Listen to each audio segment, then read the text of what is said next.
You're listening to episode 2 of the Hike or Die podcast. My name's Tom Griffin. I'm joined again by good friend, banjo player and hiking buddy Craig Brennan. Today in this episode we're going to be covering all things hiking fitness related. You ready for this, Craig? Yep. Let's do it.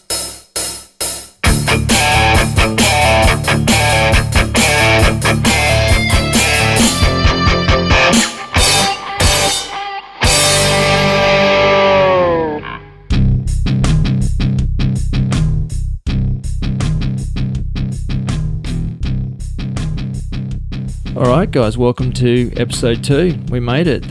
We actually haven't made it, so we've only done one. I was just about to say we have made it to the second episode. We haven't made 2 episodes. This is it. Let's see how we go in the next 59 minutes or so. Mate, what's new? Tell me what's new. What have you been up to? Mate, it's been a little bit miserable around here with the weather, so haven't been doing too much to talk of. Got away a couple of weeks ago for a bit of a climb up Mount Gungun. Oh, yeah? Or Nungan.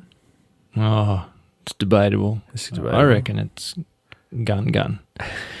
Yeah. But we'll have to find that out one day. No, I climbed to the top with a 4-year-old. It was excellent. So at least you had a good pace. I could keep up. You weren't getting outwalked for a change. This is good news. Decent. I was actually up there myself the Friday before last.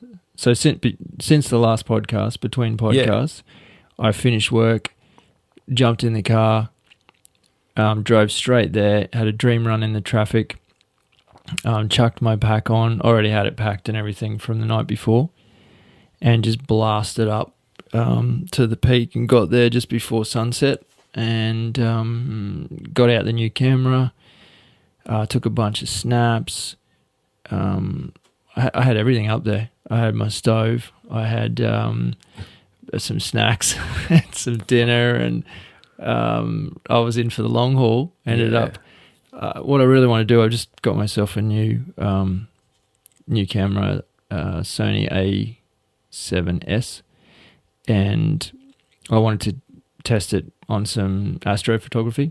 Mm-hmm. So I sat up there till nearly midnight, just before midnight I came down. Really? And it was so warm and just dead quiet, and I got some good shots. I haven't graded them yet or put them on Instagram, but they may go up before this podcast airs. But anyway, the point of it was that they far exceeded what I've ever done with my last camera. So, what, you had the lens open for a long time up there? Or? I had it, I think 20 seconds. Yeah. But it's just the fact that A7S can work so much better in low light. Sure. The amount, you could actually see the kind of line, which is the Milky Way, rather than just seeing a sky full of stars. You actually saw this burst through the middle of this twisted bright kind of thing. So sounds pretty cool. And I mean, that's first attempt, so I want to get better and better at that. And that's the way to do it. Sitting on a mountain Friday night after work. Get that into you.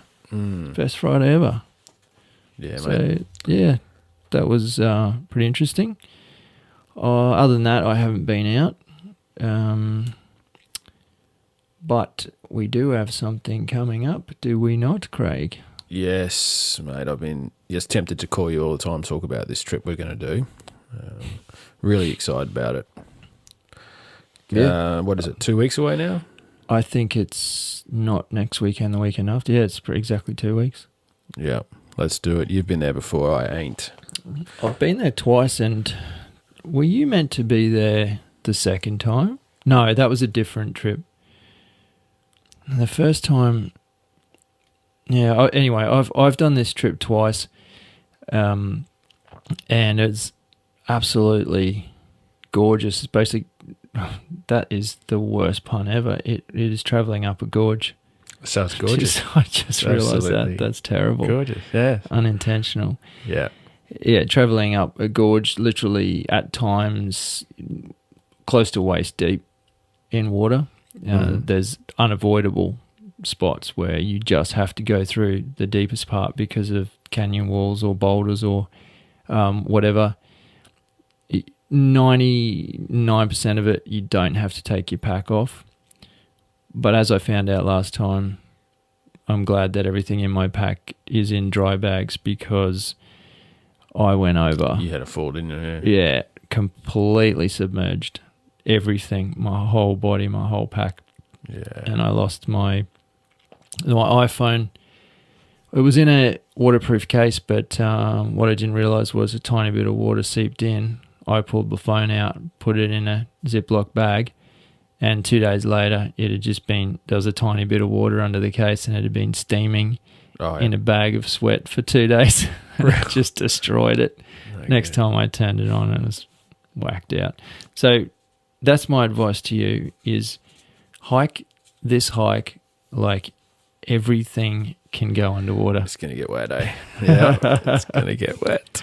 And so we're going to camp halfway to the gorge, to the falls? I wouldn't say it would be halfway. I'd say it's about a third of the way. So we're going to set up a little camp there. Do you reckon our packs will get wet by that stage, or is it further on that it gets deeper? Oh, from memory, it's just 8 hours of blur. It's just constant. It's 8. I can't remember what's what. All I know is within a couple of hours we'll make it to a spot which I've been to that is going to be great for a camp, base camp, and then the next day we can use day packs and move at a much faster pace, be more agile, and not risk all our gear going under. Yeah, but get ready for it to get wet. Yeah, but I fell over within the first. It was within the first hour. Oh, right. Yeah, straight up. I was so tired. I had about 3 hours sleep, drove down there, and I just lost my footing and I went under. And it was freezing cold. Yeah. So we're good. If it happens again, got another story. Yeah. Okay, moving right along. Oh, what happened this week? We had... it's been happening since probably just before the new year. Stephen from Topo Maps Plus sent me an email and we've been chatting. And so this week, Craig and I set that app up on our phones. And so far, so good. I like it. It's pretty cool. Yep. It was about 4 times better than I thought it would be, straight off the bat.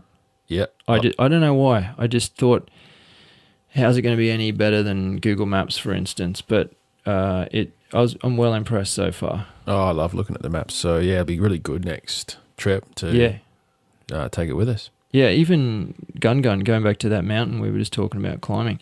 That was one of the first things I kind of just went straight up because that's my local area. And it had the mountain there, and it had it said 253 meters.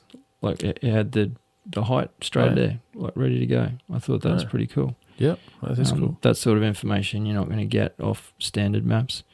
Yeah. But it's something that we'll be putting to the test, and we'll keep you posted on that because that's something pretty interesting. And other exciting news, have you looked at my feet today? Actually, no. Well, normally I do. Oh, I'm sporting. Oh, yes. My Speed Cross 4s that turned up on Wednesday. I too have a pair. Right, so you're basically copying me, mate. It is exactly copying you. Yes. Pretty damn close. Well, I don't blame you. I remember we discussed this in the last podcast. You were looking at them. Yeah. Now you showed me yours, and the night before that I was just about ready to click buy in the shopping cart. And then once I saw yours, I thought, yeah, I'll get them.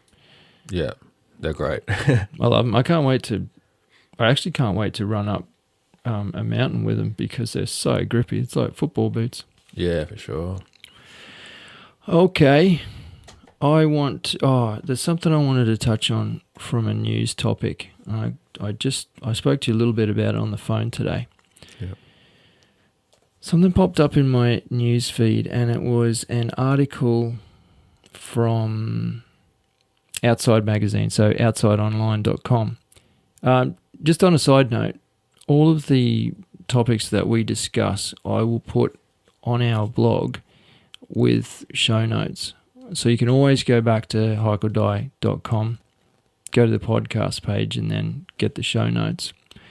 On the show notes, I'll have links to websites, YouTube videos, articles, pictures, whatever, so that you guys don't need to remember it while you're running, driving, on public transport, working out, or maybe hiking. You can just leave that for when you get home.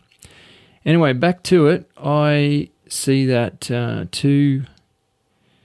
not one but two national monuments in the US just 2 days ago have been, now let's get this correct, reduced by 85%. I just, we live in Australia, but that still hurts me. I still look at that and think that that's horrible. So for anyone who's not from the US and not familiar with what that means is, now I might get this wrong, forgive me, US friends, but I did a quick look around, and just from my knowledge on other podcasts, national monument is very similar to national park.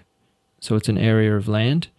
I think the difference is perhaps that there's some significance of that land, and I'll go through a bit of a list in a minute. But so these are designated, and it could be the way they're managed too. So let's just move forward, because that's not the point I'm making. Some of the ones, so there's 129 protected areas in the United States known as national monuments. Now, what's disturbing about this is it hasn't been a national monument for that long. Not only that, but I think it was recently expanded, and it just concerns me that as soon as there was some opportunity to mine there, like actually, I read another article about it, and it said as soon as it was made a national monument, there was something like 88 counter claims or whatever put in, basically trying to fight it, and now it's gone through and it can be mined. Like people can actually go and buy a plot and just start destroying it. As I said before, this is happening in the US. Why does that affect me? It's not my country. It's not my problem. It does, because these are things that will never come back. Right. If we destroy, for argument's sake, if we destroy the Barrier Reef, that's the only barrier reef on the planet. Yeah. It's not like there's one in every country. So some of these things here, I'll show you some pictures just for reference, Craig. So just reading this title, Bears Ears. So Bears Ears is... National Monument. Yeah, Bears Ears is a national monument. And also the other one is... Open for oil or open for mining. Just go up the top of that. This one? Yeah. Officially opens to oil and gas. Right. There's two. Bears Ears is one of them. Maybe they've just listed Bears Ears because it was more famous. Yeah, so in the last days of President Obama's term... in the last days of 2016, straight afterwards, 88 requests came in. It just blows me away. What is more sad is when you look at these pictures, Craig, there's actually these historical sites, Yeah, archaeology sites where thousands and thousands, 8,500 years ago, there were natives living in these little clay kind of brick huts underneath this. I'm not saying that that's going to get destroyed and taken away. Right. But that'll be protected. But what I'm saying is you shouldn't be anywhere near that. That's... So that is actually saying that's part of the Bears Ears National That is Monument. part of Bears Ears, but... So it's all But the monument under threat. itself is I don't know, for argument's sake, like 100,000 acres or something. But as we know, even if you don't take the centerpiece of a national park. If you disrupt it, it's devastating. Well, yeah, and what's more scary is, let's look at the Glasshouse Mountains. That's a mountain range near us, which actually includes the mountain that we both talked about climbing. Yeah. What I love about it is it's close, and those mountains have still, got bushland. What I don't like about that area is everything around it's raped. All the forestry. It's just the whole place is destroyed, and there's just these mountain peaks that you go up. Yeah. Okay. It's horrible. Yeah. My point is, how's it going to be when these these huts and archaeological, is that a word? Sites. Yeah, no, don't worry, guys. We're not going to touch those, but we're going to continuously encroach on them until they're just one little fenced off section in the middle of mines and stuff. Now, I'm probably grossly exaggerating, but once you're allowed to chip away at something, that's when it starts to crumble. And that concerns me on a global scale. We've had our own battles here in Australia as well. Yeah, you can see the tone of these news reports that are coming from the States at the moment, and it is obvious that the new president doesn't seem to care too much about protecting these national monuments. So it's a bit scary. Yeah, not when they pose a greater monetary value. If he's doesn't have any interest in I don't know, the outdoors or anything. Yeah. The other thing I was thinking about was today, since I read that, was that kind of puts the obligation on all of us that share. Doesn't matter what we do out there, if we're rock climbing, hiking, photographing, canoeing, whatever we do. I think the more of us who are out there doing it and proving that we are using that land, then there's more people there to give the impression that it's not just sitting there. Because that could be quite. You could pick lots of places in Australia and say, oh, nobody ever goes there, so what difference does it make if we drop a mine in the middle? Yeah. And it just, that hit home. I don't mean to, I want this podcast to be positive and upbeat.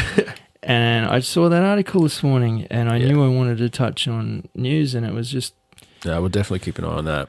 Yeah, it's disappointing. So, we need to support each other, and that means supporting any other groups that are using these wilderness areas and keeping an eye out for this. And that's across every country in the world, because that disappoints me that there'll be a point where if I want to visit Bears Ears, or my kids want to visit Bears Ears, they'll drive straight on past a mine to get there. Yeah, for sure. An oil well or something. That's pretty uncool. Sorry, that was a downer, guys. Let's move on. Let's move on to an upper. This is going to be my favourite part of the podcast every week, I reckon. And that is shout-outs. Yep. What I thought I would do, and we discussed this in the first podcast, was I would jump to an old school, long-term supporter of Hike or Die, and I'd also give a shout out to a newbie who's just jumped on board, or just recently. So, Clinton. Yeah. Let me read you his. Let me read you his Instagram profile. Yeah. This is deep. I'll put a deep voice on everything. Clinton, a man from Nornine, a father and husband, a friend, a disciple, an outdoors man, a creation lover, and archer. Enjoy clips of my life. That's it. He's a beast. Yeah. And he's a beast. He's supported us for a long, long time, many years. And, mate, we appreciate it. Clinton, you're always there. You're always popping up in the feed. And he's always one of the first to jump in on our YouTube videos and, sort of congratulate us and give a few comments and give us a bit of stick as well. He doesn't mind laying some crap on us now and then, does Yeah, he? I remember that. So, mate, Clinton, yeah, I shake your hand if you were here, brother. Take care, mate. We will talk soon. I'm going to jump. Sorry, did you have something to add on that? No, so who else you got there? Yeah, no. Oh, yeah. So now I'm jumping all the way forward to, I guess this guy's only been following us for a small amount of time in comparison to Clinton. And what I realised after I kind of jotted these notes down was these are perfect, these two guys, for this particular episode being about hiking fitness, etc. Because Clinton's an absolute beast. You have a look at his Instagram, man. He's always in the gym every morning just smashing it out. He's a sizable unit. Yeah. He's got a mighty beard. And both of those things make him a beast. Now, this other guy, get this for an Instagram handle. One word, Savage Bear Wolf. Savage Bear That's Wolf. not 3 words. That's one word. He's, so Serge, I believe, is his name. Yeah. Powerlifter, strong man, strength and honor, iron and blood. That's cool. Yeah. He's a powerlifter, and you should see some of it. Man, he's a rig. If Yeah. ever we need anyone to get our four-wheel drive out of a ditch or anything, Yeah. this is the guy, right? Yeah. One thing I was kind of doing a bit of research on old mate Serge, and he's got this blog, and as I said, go to the show notes. I'll put a link to his Instagram. He's got a WordPress as well, powersurge7783.wordpress.com. And I've read a few of the things on there, and they're actually really cool. I just want to read you this one. It's just an excerpt from one of his articles. It's called Under the Bar. Anger. I'd say 95% of my anger, and for lack of a better word, hatred, is on myself. The other 5% is my lack of patience for stupidity. See, straight away, I can relate to this guy. Yeah. The lack of the common sense that people have devolved from. So what is my outlet? My drug of choice is the iron. It keeps me sane and tranquil amidst the chaos of the weight room, the mental slamming, the swearing and screaming. I find myself in complete and absolute serenity. I find my serenity in chaos. Savage Bear Wolf Surge, thanks, mate. Thanks for following us. We appreciate your support, and I love those words you've written, mate. Everyone jump in, check out Surge. Cheers. Good stuff. All right, let's cut to the actual task at hand, and this might ruffle a few feathers. We've both got varying viewpoints on this whole fitness thing. I feel like I need to crack that ginger beer before I get into this next saga, but it's all good. It's all good. Get into it. Right. Why get fit for hiking? It's a question that some people struggle with. And I think they struggle with it because there's so many different levels of hiking, right? So you could say that you walked for 500 meters through a little reserve around the corner and say, I went hiking on Sunday. Yeah, true. Yeah. And if I said you need to train for hiking, you'd say, mate, you're a clown. What do I need to train to walk 500 meters with a water bottle? Yep. So I think the terminology hiking is so broad that that's the first thing. If we're not comparing apples with apples, then we're going to have a lot of people not understanding why we would go to these lengths. There's a spectrum of different trips we could plan. So that's why sometimes it doesn't really matter. You know, you don't have to, you just got to turn up. Yep. You know, but then there is definitely times when you've really got to get there and, you know, turn it up, I suppose. And bring your game. And that's when it does help. Definitely helps have a bit of fitness. Yeah, absolutely. Because the other question that comes from that first one is, and I saw this on YouTube video just recently, and it kind of was grinding my gears a bit because this guy said, "Oh, the only way to, if you want to get fit for hiking, you got to hike." Now, while I would not argue that the best way on the planet to get fit for hiking is to hike,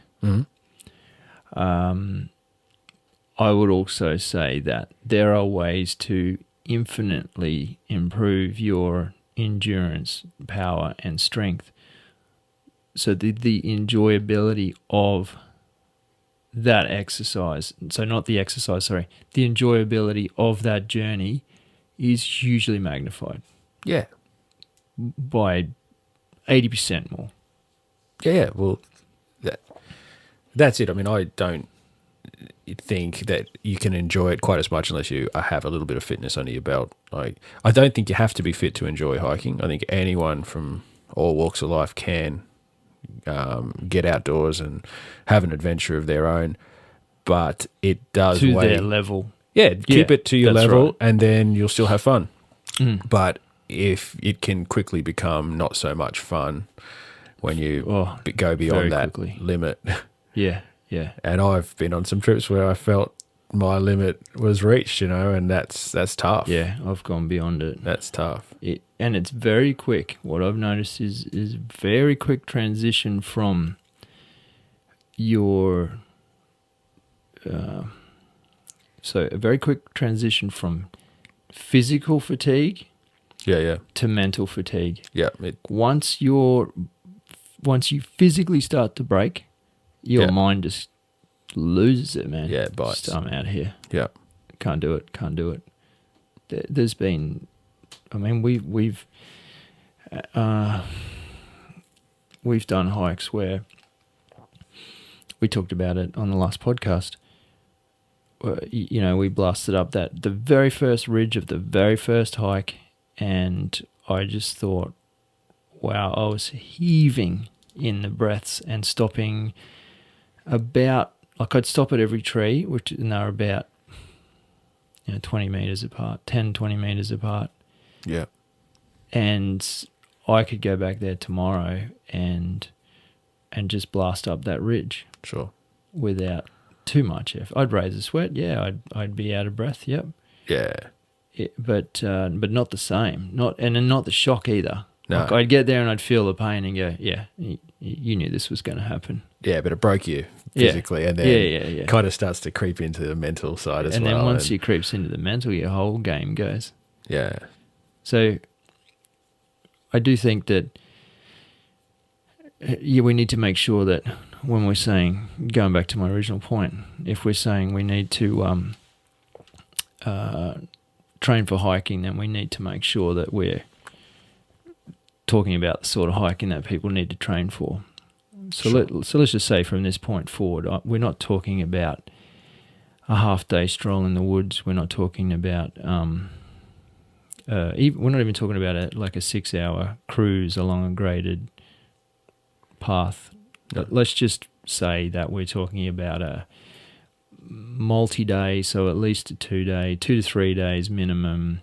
Yep. Doesn't have to be off trail, but there's some significant kind of climbs, so a little bit of elevation, that sort of thing. I think that's what we're getting at. Oh, and because as soon as you add a multi-day dimension to it, you're talking about carrying a pack. You're loaded up with some. That's right. Some gear. So you're starting to get up into carrying weight, and I think that's where your body goes into it's a horrific shock when you put the pack on and you go, yeah, I can carry this. I can carry this. Can you carry it for 20 minutes? Yeah. Can you carry it for 8 hours today? And it is a big difference. Yeah. I'll get into some of the training I do later on, but wearing a pack while you're doing exercise is, again, it's just building up that mental fortitude to perform with the pack on rather than kind of do all this training and then put the pack on later and go, oh wow, this is still feels terrible. Yeah, I must say that's something I've never done as a plan is, I mean, I'll tell you that I do quite a bit of walking and jogging around the neighbourhood here, and that's fantastic for me, but I don't put a pack on. So you've done a fair bit of preparation with packs on, have you? Yeah, I have. There's actually, like I said, I'll break it down a bit later, but there's actually a lady, she must be in her 60s or something, like mid 60s or something. When I drive to the train station of a morning to go to work, quite often, a couple of mornings a week, I'll pass this old lady and she'll have a backpack on, like a full-size backpack. Yeah. And just be trucking along the sidewalk. And I just think, good on you. Well done. Yeah. Like maybe she's not training for anything and she just thinks if I carry extra weight on working extra hard. Yeah, that's great. But something tells me that she is training up for a walking trail, I don't know, Kilimanjaro, whatever. She might have something in mind, and she's out there smashing it, and she's got some pace on her, eh? She's doing well, and there's absolutely no doubt. It goes back to the other point. There's no doubt that walking around with the pack on is the best way to train for walking around with the pack on. Yeah, it would be. And because balance comes into play and all sorts of other stuff. Oh, there's no doubt. It's so different when you got a pack on. So, and there are packs you can get that you can load up with weights and all sorts of stuff. Yeah. Well, the original packs that we had. Yeah. I just used that old pack and I put a 20-litre water barrel in it. Yeah. Which, equates to around 20 kilos. Yeah. Plus the barrel, and then the pack's about 3 kilos. So I think I get up around 24 kilos. That's Sorry, decent. guys, I'm no expert in... I'm just looking it up. 24 kilos in pounds. 52, just shy of 53 pounds. Yeah. Of weight in the pack. And the reason I do that, you can sit there and say, well, you should be an ultralight packer. Yes, but we are videographers and photographers, and we film and we take copious amounts of gear that if I didn't want to take a single video, if I didn't want to record anything for you guys, I'd be running a 12. Just maybe 14, 14 kilo 14 pack, kilo. like close to half. Yeah. And but that's just not the case. So got to make sure that I'm training within that realm, or else I'll still get that shock factor. Yeah, and water is so heavy, of course. And what I like about it is sometimes I don't fill the barrel all the way up, and it actually moves a little bit. Sure, so while I'm doing other exercises like step ups and lunges and stuff, it can move a little bit, and then all of a sudden it engages my core. Which is the same as if you didn't have your pack cinched down and you go to step across a log and this pack sways a bit. That's how one of the reasons I fell over on that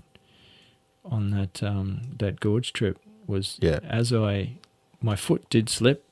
Yeah, I'll acknowledge that.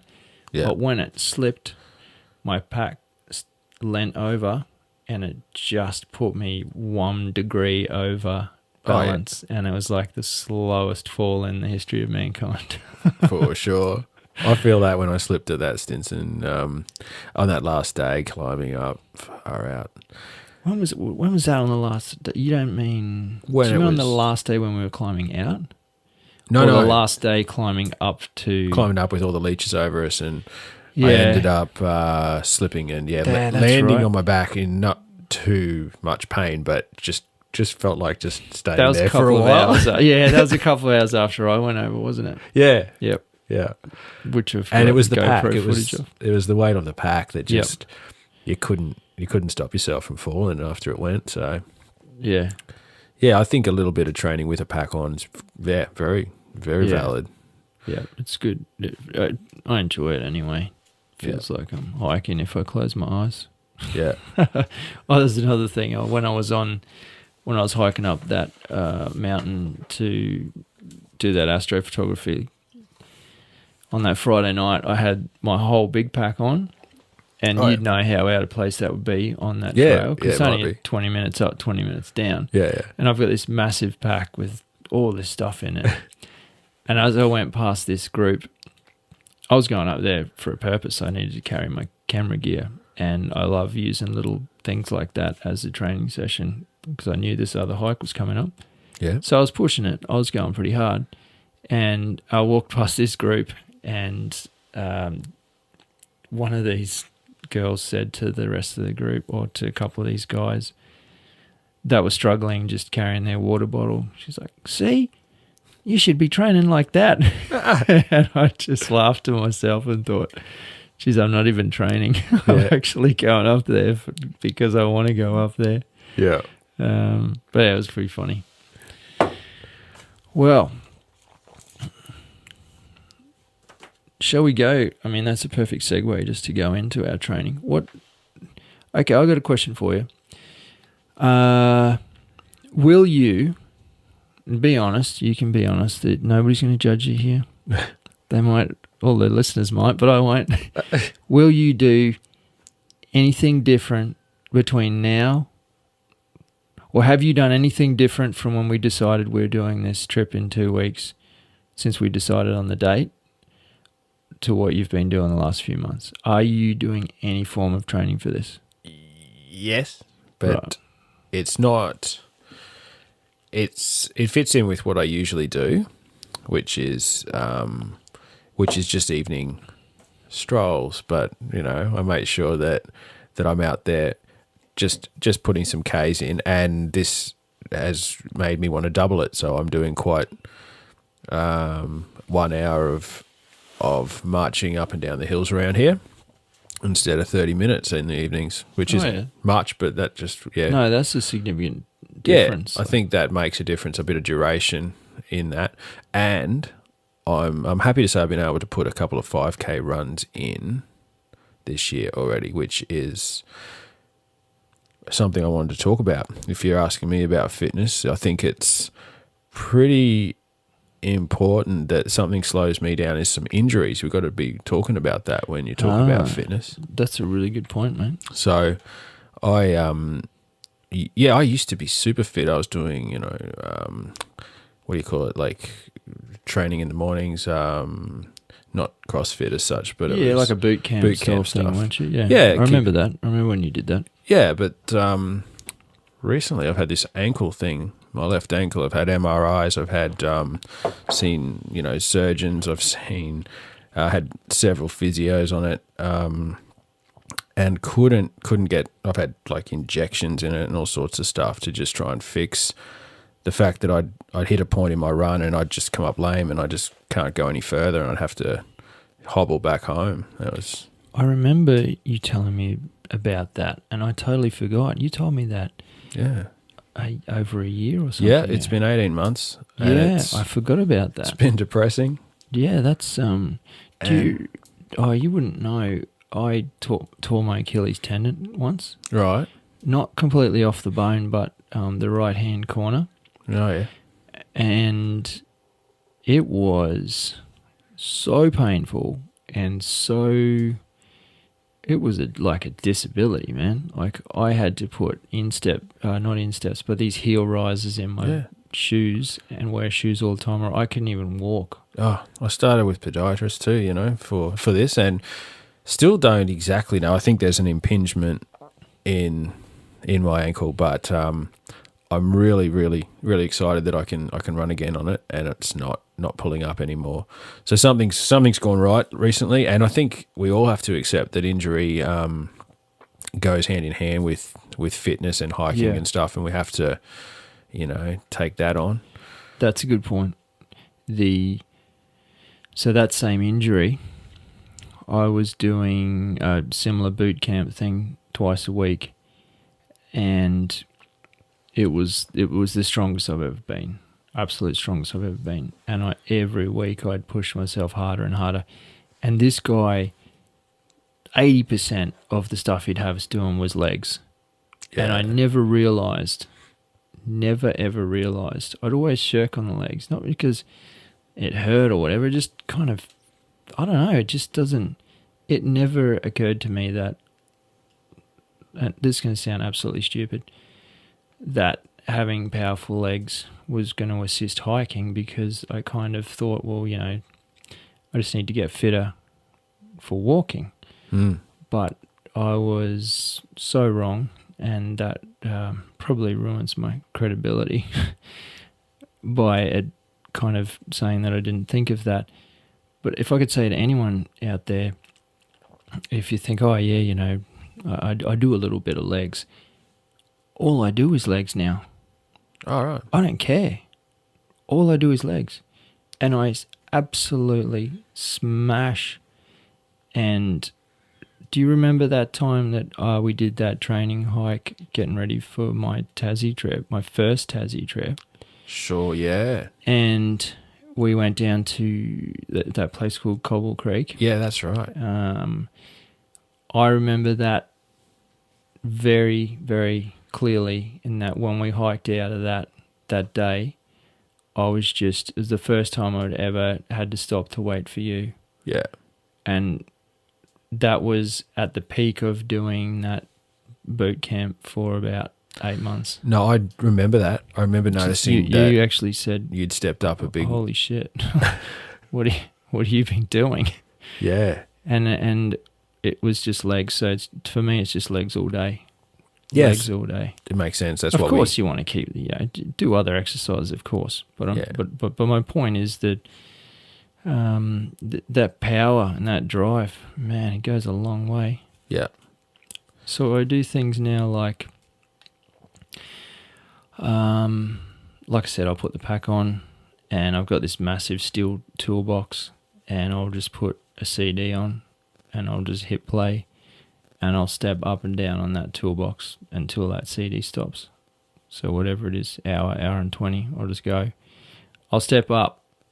Sometimes I'll step over it completely, turn around, step over it. Sometimes I'll step up on it and then step back down backwards. And I'll just keep mixing it up. Sometimes I'll stand sideways, step up on it sideways, step down sideways.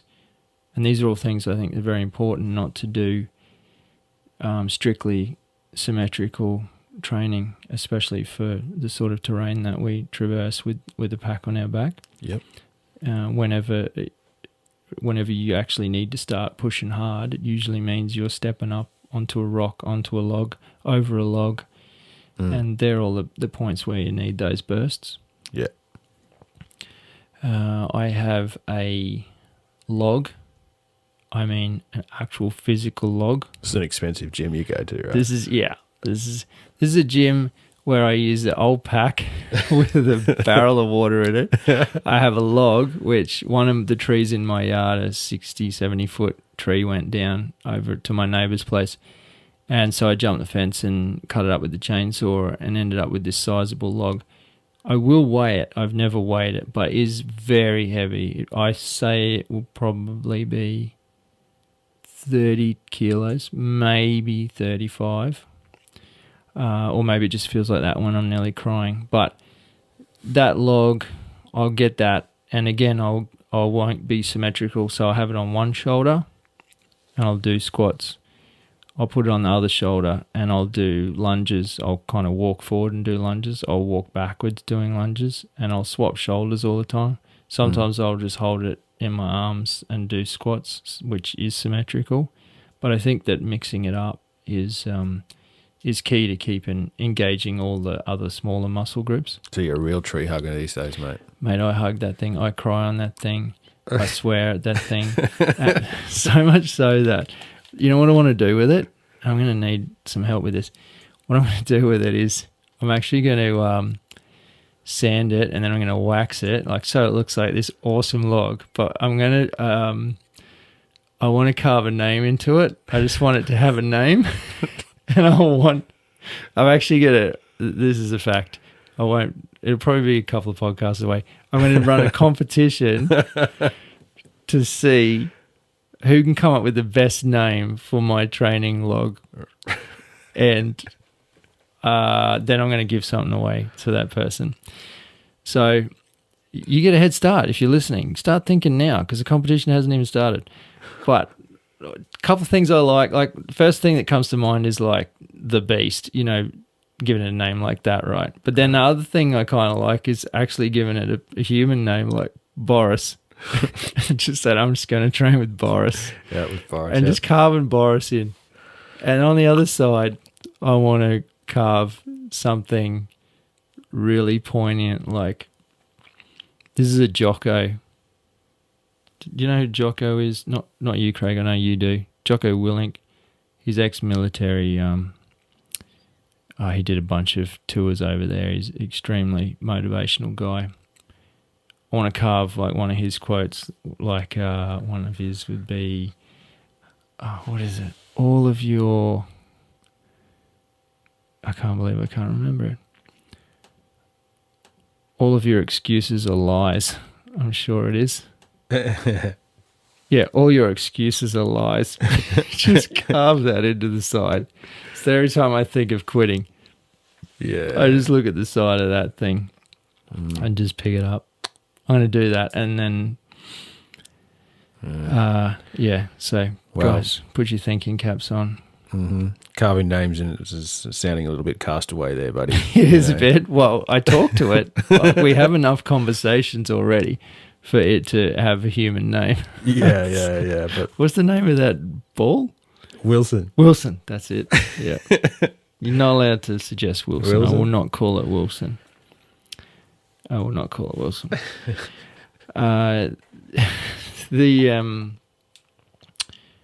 Speaking of Jocko, because I did actually have him on my list, and the reason that I put him on my list was I thought, again, it weaves its way into the training. How are you going to train if you're not motivated? We know we've got a hike coming up that instantly makes it easier for me to train. I trained on Thursday morning at 5:30 a.m. and that is, for anyone who knows me, knows that there's something wrong with me to be doing that. Right? I'm not a morning person. Yeah. And I got out there and blasted. It was even raining a bit. I took old Wilson the log out there and we did some work together. And I did a bit of cursing. And I'm still very, very, very sore today. That's 2 days ago. It must have been Wednesday morning. Yeah, sorry, it was Wednesday morning. Anyway, Jocko is I'll put a link to his YouTube channel. He has this one particular video called All Your Excuses Are Lies. And just the way he frames things that we say to ourselves every day, like our brain is quite literally looking for the easiest path to get through life, hands down. Yeah, all day, every day. Oh, should I walk up the stairs or just take the lift? Oh, just take the lift because I'm in a hurry. Yeah, that's why. That's a good idea. Every day you're making excuses, and he just breaks down these. Oh, it's too late. Oh, of course it is. Yeah. Oh, it's too early. Like all these excuses we make every day not to train. And he just basically said that's your mind just trying to find the easy path. And that really resonated with me. And I probably listen to that clip once a month, if not more, just to kind of remind myself that when, like I said, the other morning it was raining, the Tom of a couple of years back would have said, oh, it's raining and a bit cold. That's not a good environment to train. I'll do it tomorrow. And just left it. But I didn't. I just thought, good, rain, excellent, because I might get rained on while I'm hiking. So at least I'll know what it feels like to be crying, lifting a pack and getting rained on. Yeah. To hide my tears. Yeah. Yeah, well, I think the training brings in that discipline for the mental fitness that you need, not just physical, mental fitness that you need when we get out on the trail. So it's getting fit, but it's also just getting that discipline and that mindset of, hey, I'm, working this out so I can, hike out there. Do you remember Montserrat? You've done that peak, right? Yeah. It's a beautiful hike in a couple of hours from us here in Australia. Yep. And it's near a pretty famous mountain called Mount Barney. Anyway, Montserrat, if you cast your mind back, has about 3 false peaks. Do you remember that? Coming up from... Oh, sorry, I came up from the portals. Did you come up that way? Yeah, it's a funny story about that, but yes, I did. I actually came in the other way. Oh, okay. To arrive. Right. But then I did go down to the portals to get water, at which point my SteriPen was not working. And you told me about that. I was not you impressed. were panicking because I had no water. I couldn't drink the water. I had to get back up. My God. I just carried some dirty water up, but then, it was tragic. But, I could have just drank the water. It's not that bad there, but yeah, it wasn't the best experience. I remember, you say false peaks because you kind of think you're there. Yeah, so you look up and you can see the sky behind it, and you go, wow, I've only got to get to there. Yeah, and you get to it, and you realise this is a right-hand turn. Yeah. And then you look up, oh no, that's the peak. There's at least 3 false peaks on that mountain. Yeah. And they drove me insane. What I do in my training is I give myself false peaks because I always want to be able to go past the distance, the duration, whatever it is, especially if the shit hits the fan somewhere and we need to get somewhere quickly. We need to be able to push beyond regardless of the conditions. So, for example, I'll just in this training session, another reason I trained this week is I knew this podcast was coming up, and I wanted that pain fresh in my mind. And I remember there was a definitive point. I was getting close to the end of the workout, and I thought, right, I can do 10 more lunges and 10 more squats. And by this time, I was already blasted, and that's with the log on my shoulders. So I pick up the log again, and I did 5 lunges, and my legs are shaking. I had to stop. I go, good, I've only got 15 to go. So then I did another 5 lunges. I thought, good, I've only got 10 squats to go. So I took a breath, chucked the log up. I did 10 squats, and then I cursed again. I'm not going to say that. And I said to myself out loud, you do another 3 squats. And I did another 3 on top of the 10 that I'd already done, just so that when I got the pleasure of reaching the 10th one and thought, oh, wow, I've made it, I can give up now, I made myself do another 3. Yep. But I'll never plan that, because if you plan it, then you know you're doing 13 and you'll pace yourself. Yeah. I just always at the last minute just pick one stupid exercise and Here's do my something chance. extra. Do that. And it kills me, but every time it means I can go to the finish line, and then I can go 100 meters past the finish line if I have to. And that just comes down to resolve, and that's the sort of mental attitude we need out there. I know it's apologies if this is sounding all pretty heavy, but Craig and I, to get the footage that we get and to get the experiences that we experience, we like going to very remote places. And there are places that we go that are days and days walk from any kind of help, civilization. In Australia, our cell phone coverage is much, much less than, from what I understand, other countries. So within, for argument's sake, on the Stinson walk, within a couple of hours, you've got no phone reception until 2 days later. No phone reception.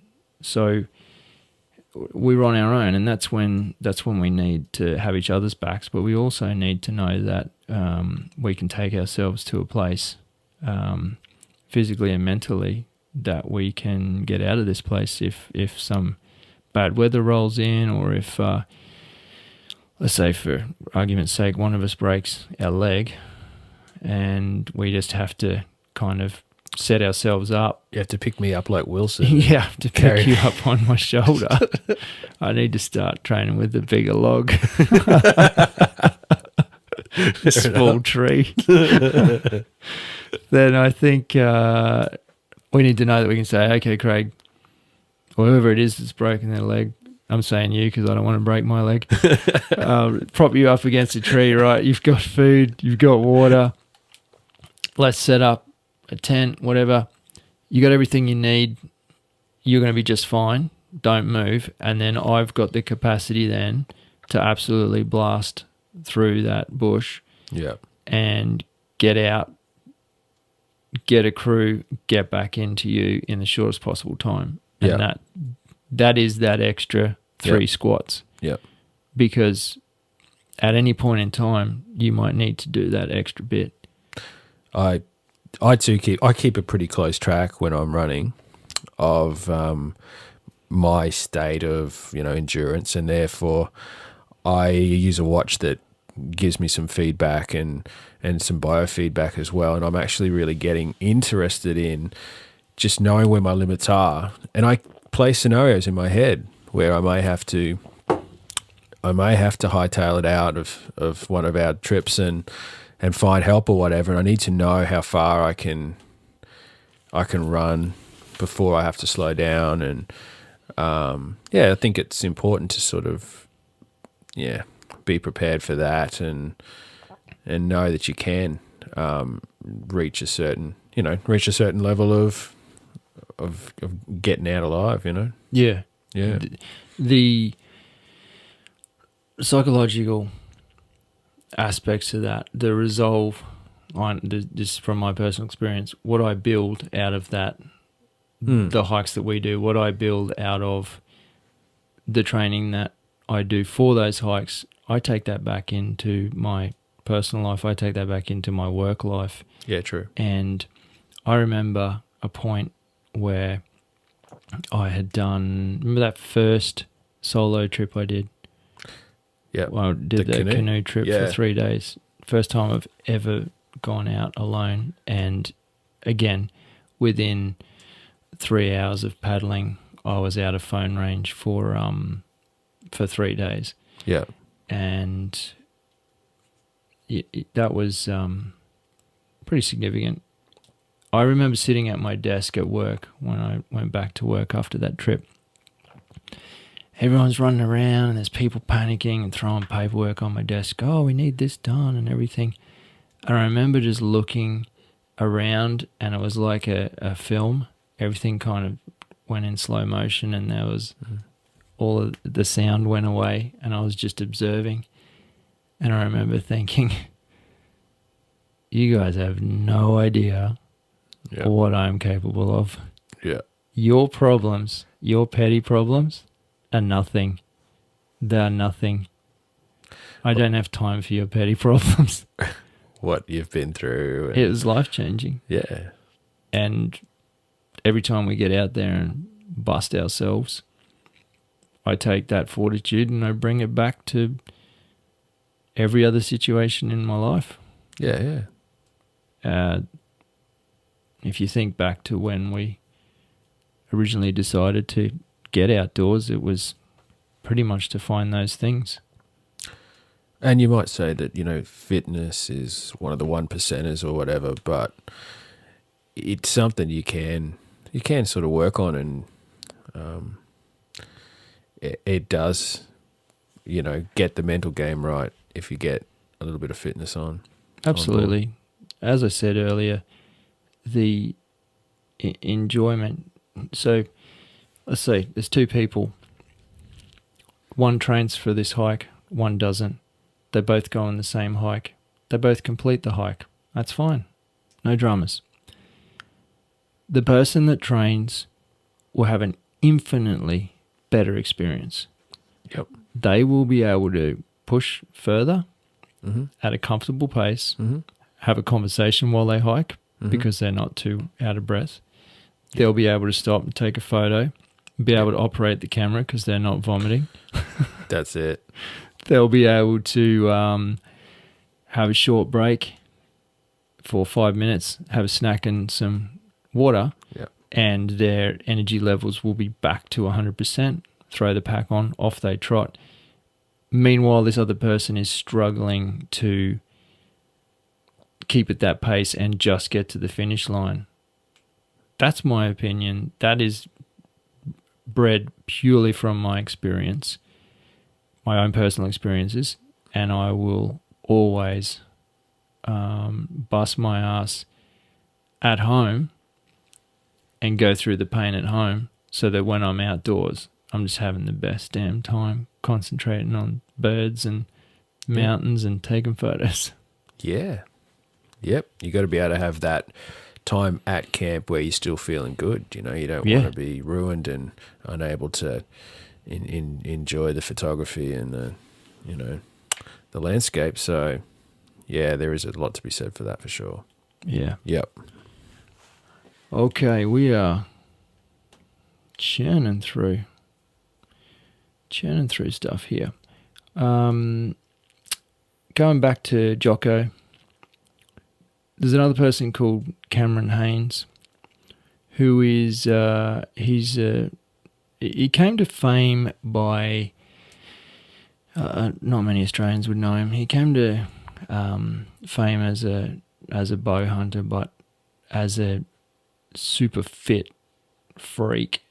He everything he does is to basically get better at that. But he's now progressed into these ultra marathons where they run for days. Jeez. Like they run for 100 miles or something. Yeah. He's just entering a 233 mile run that he's training for now. I think that's right. Jeez. It's called the Big Bear or something. I may have that incorrect, but let me just say that whatever the number is, it's not far off that. I'm not exaggerating. Yeah. Much. He's got this great video on his YouTube channel. I'll leave the link as always, and it's just called Cameron Hanes at a Glance. And it's just really cool. It only goes for 2.5 minutes. Just really inspirational. Well shot, beautifully shot little piece. But the last thing he says, I love it. He just looks straight to the camera and he says, "To all the people that say that I train too much, I thank you." And I just thought, that's awesome, man. That is so cool. Because what has anyone else's opinion got to do with how you want to create your success? Yeah. It doesn't matter. I just thought that was awesome. So, yeah, I recommend that. That's a good watch as well. I am going to blast through a couple of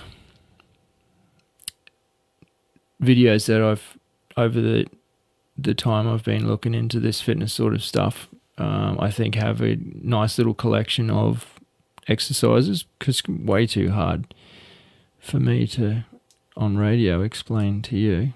I just called this radio. That's odd, isn't it? Radio. It's an odd term. Yeah. I think audio was probably the term I was looking for. Some people listen to the radio still. Some people listen to this on your radio. Anyway, first one is there's this, and I don't know anything, but I just stumbled across this. Sovi Fit or something. They're a clothing distributor, fitness clothing. This girl's got tights. I've got tights, which means I could do that. What it is, it's not just for legs, Craig. This is actually for booty workout. Right. Yeah. So legs and booty workout. So that's a bonus. What I like about it, I'm not going to play any of it to you. You can check it out. I want you to show me now, but anyway. Oh, it's it's stuff it's a lot of squats, no weights, no resistance whatsoever. But what she's doing is absolutely fantastic, and it's all based on 45 seconds on, 15 seconds off. Right. And you do that for 24 minutes. But she has all sorts of Let's play a bit. I'll just mute that. She'll jump around like that. She's just doing a kind of it's called a left side lunge kick. So she's lunging all the way down and then lifting her leg up. It's off center. I wouldn't call it symmetrical.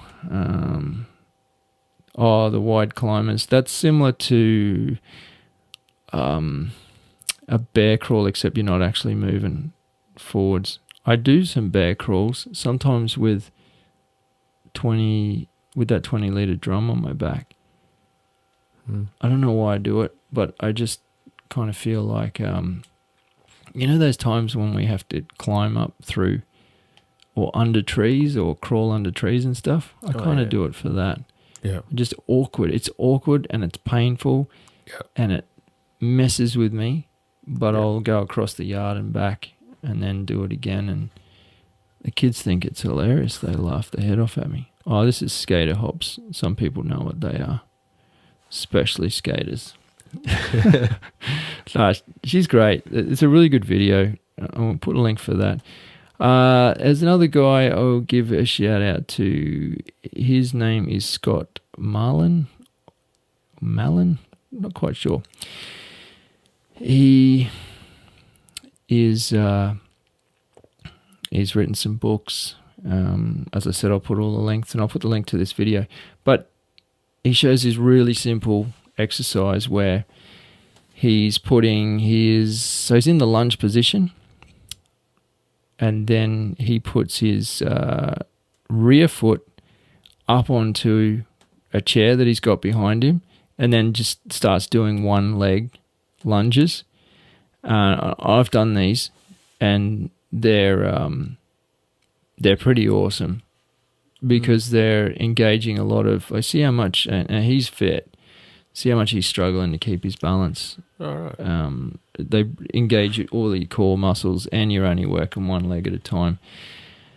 Also, having that back leg up does something with the hip flexors. It gives it more range than it would normally have. Yeah. I'm not going to explain it all. He's the expert. I'm just going to leave the link for you. Yeah, that's good. Check out this guy. He's a bit of a beast. His name's, how would you pronounce that surname? Papke? Yeah, Kurt Papke. Yeah. Papke. Yeah. Again, he's got this video called How to Get Fit for Hiking / Backpacking the Grand Canyon. Specifically the Grand Canyon. It's not going to work anywhere else in the world. No, So useless video. I'm kidding. Kurt, I love this video. Just to frame it, Kurt, what do you reckon? He's like late 50s, early 60s? Probably. He's just smashing it. And he's got this really cool exercise. Check out this exercise, Craig. Yeah. So he's kind of on a box of sorts, and he's stepping down. He's got one foot on, and he's stepping down with the other foot, but he only just lets the other foot touch and then pops straight back up. And I've done that as well, and that gets pretty hectic, man. After like 30 seconds or a minute, it starts to really burn. He's doing some lunges. Reverse lunges as well is something after doing some research, there's a considerable difference between lunging and walking forwards and lunging and walking backwards and pushing off that front heel. So, again, I'm not the fitness expert to go into the technicalities, but videos like this will point you in the right direction. Again, I'll chuck all of those links on. Craig, do you have anything else to add on anything whatsoever? No, mate. Thanks for showing me those videos. I haven't really looked through YouTube for some potential exercises and stuff. So yeah, I'll share those with you, and well, I'll send you a link to the show notes, and you'll see them all on there. Thanks for that. I'd definitely check them out, mate. Some of these are, again, these guys are exercising with no weights whatsoever. The only props they've got is sometimes a chair or just basic stuff, a step. So it's not like you even need to hit the gym for this. This is stuff that you can smash out around the place or down the park or whatever. Yeah. And I definitely, lunges for me used to be so awkward and difficult and painful. They're still painful, but they're much less. I've got a lot more stability and a lot more explosive power out of the step. So I definitely give kudos to them. Yeah, we'll share them. You check them out. Get a bit of Jocko into you. Good. Remember that all of your excuses are lies. Yep. Sounds about right. No, I'll take some of that on, man. I think I might ramp it up a little bit before this next trip. Yeah, you've still got 2 weeks. weeks, mate. You can get there. I'll be in a lot of pain. Yeah, you want to. That's actually something I wanted to say. Was like, I think that there's a point at which you need to ramp down, as you know, but probably nobody listening will know that I used to compete in high-level martial arts competitions around the world, in Japan and around Australia, and there was a tapering off period.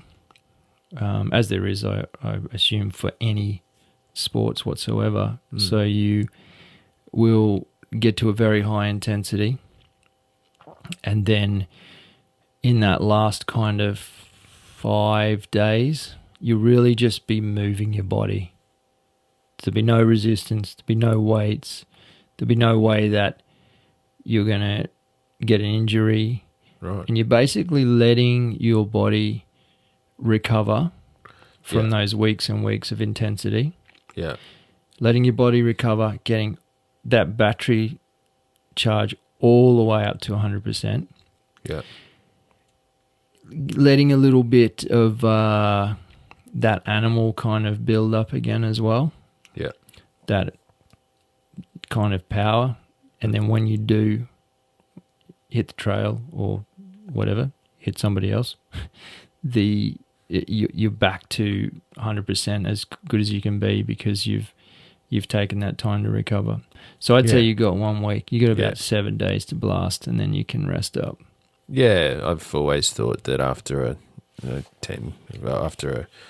long run, 3 days. 3 days before you try it again. Oh, that'd be for me. You I can't don't react it that well to running. I'd probably leave it 4. I just recovery.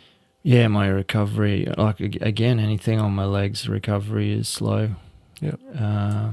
But the results are absolutely fantastic, which is why I keep doing it. Well, I want to thank you guys for hanging in there on this podcast. I hope you picked something up. I hope that even just directing you to these links and this information perhaps also gives you something that you might not have thought of, perhaps some inspiration, perhaps a new exercise or two. There's definitely some cool exercises in those videos. So thanks for watching. Next episode, I'm going to let the cat out of the bag here. We are going to record our next podcast on location. That's right. Yes. So logistically, we're still back and forwards working out how we're going to do that. I've got a pretty good idea. Yeah, we haven't worked that out. So this hike that we're talking about, traveling up this gorge, we'll be staying up there for 2 nights. This hike we're talking about is where we will probably, no doubt, set up for the night, get everything sorted, cook dinner, or at least start cooking dinner, and then we're going to start a podcast. I can't tell you what that topic will be. It's not a secret. It just hasn't been decided yet. So leave that with us. But just know that there's going to be some cool sounds in the backgrounds. Probably, well, hopefully more like crickets and birds and insects rather than large predators.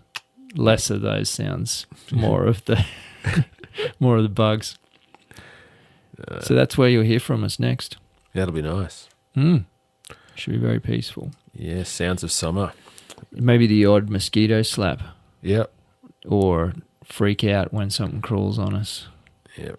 The rolling rapids and some... Yeah. Oh, that's a good point. There will be continuous water in the background depending on how we mic up. Yeah. You know, last time we camped there, I was hanging in my hammock. I had my feet folded up. I'd just finished eating. And just as a matter of habit, I always look down and just flick my head toward John at the ground directly under my hammock before I step out, just in case there's a centipede, scorpion, whatever. And I did that, and I looked down, and there was probably somewhere in the vicinity of 7-foot python, about 2 feet away from my hammock, and the whole front sort of third of its body was raised up in the air and coming towards my hammock to of smell the air, like he had his tongue going. Yeah.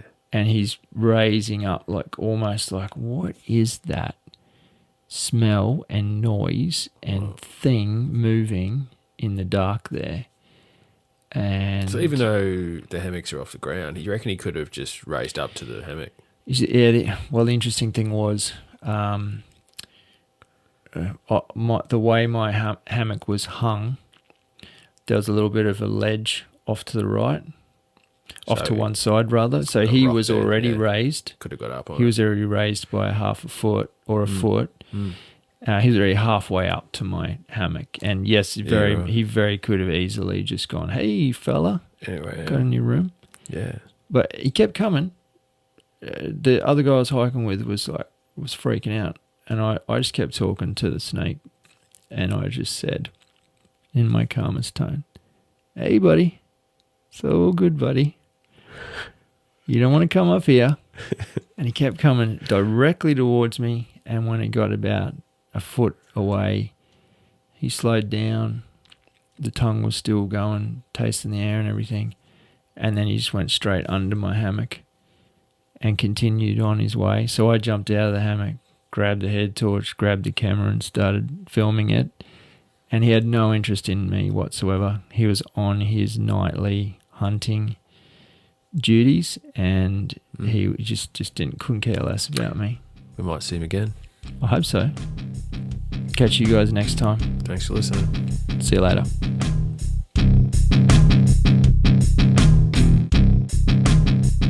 If you're listening to this podcast on iTunes, we'd really appreciate your ratings and comments if you can spare the time.